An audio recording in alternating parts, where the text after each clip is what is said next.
Our topic for today is guarding your heart without pushing people away. Join me as I challenge myself to find the best ways to protect my heart without pushing people away. I've been thinking a lot about relationships lately, and I've come to realize that there's this delicate balance between opening up to others and safeguarding your own heart. It's very easy to get hurt when you let people in, but it's equally important to form meaningful connections with others. So, how do we protect our hearts without scaring people off?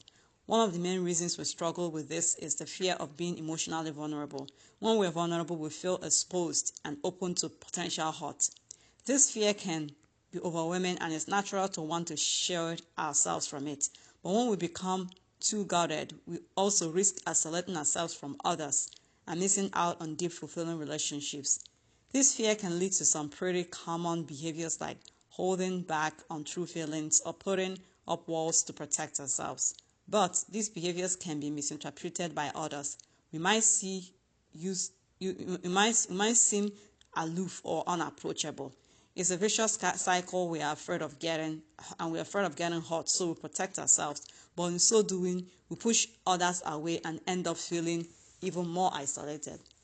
It's not about avoiding negative experiences though, but when we are closed off, we also miss out on positive aspects of relationships. We struggle to form intimate connections, to feel truly seen or heard, and to experience the joy of deep, meaningful relationship. So what can we do instead? One strategy that works for me is setting healthy boundaries. By being clear about what I'm comfortable with and what I'm not, and I can protect my heart without being confrontational or closed up. For example, I might tell a friend that I appreciate their enthusiasm, but I need some space to recharge on my own. Now, let us pause here and look at some scriptures about guarding our hearts. Proverbs 4:23. Above all else, guard your heart, for everything you do flows from it. This is a foundational verse. Guarding our heart is essential to maintaining emotional and spiritual health. Ephesians 4:15. Instead, we speak the truth in love, growing in every way more and more like Christ. This Bible passage is telling us that you can set boundaries and speak truth in love without shutting people out.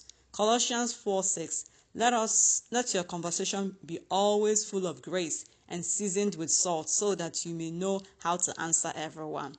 This Bible verse is telling us that we need to be wise with our words and guard our hearts and still be grateful and kind. Proverbs 22:24-25. Make no friendship with a man given to anger, lest you learn his ways and entangle yourself in a snare. This Bible verse is teaching us that we have to set wise boundaries and always avoiding harmful closeness without completely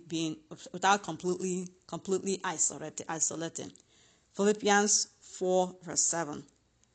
And the peace of God, which surpasses all understanding, will guard your hearts and your minds in Christ Jesus. This Bible verse is letting us know that God is the ultimate guide, and that trusting in Him allows us to open up our hearts wisely. Matthew chapter 10 verse 16. I'm sending you out like sheep among wolves. Therefore, be assured as snakes and as innocent as doves. This Bible verse is telling us to be wise and discerning, but not hard-hearted. Romans 12 verse 18. If it is possible, as far as it depends on you, live at peace with everyone. This Bible verse is letting us know to guard our hearts without causing unnecessary distance. 1 Corinthians 13 verse 7 says, love always protects, always trusts, always hopes, always perseveres. This Bible verse is telling us to have what is called true love, which involves protection of both yourself and others. Now, let's continue with our discussion.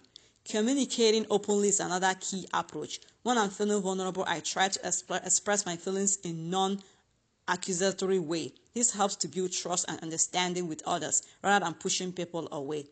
I might also say something like, hey, I'm feeling a bit overwhelmed right now. Can we talk about what's going on and find a way to move forward?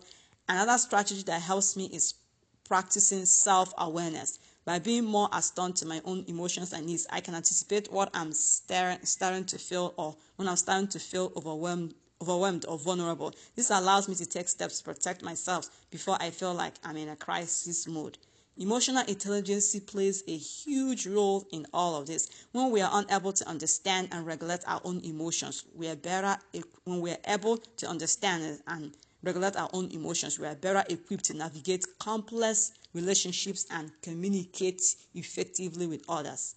It's not all about surpassing our emotions or being robotic. It's about being aware of our feelings and using that awareness to build a stronger connection. To sum it up, protecting our hearts while nurturing relationships is about finding that sweet spot between vulnerability and self-protection.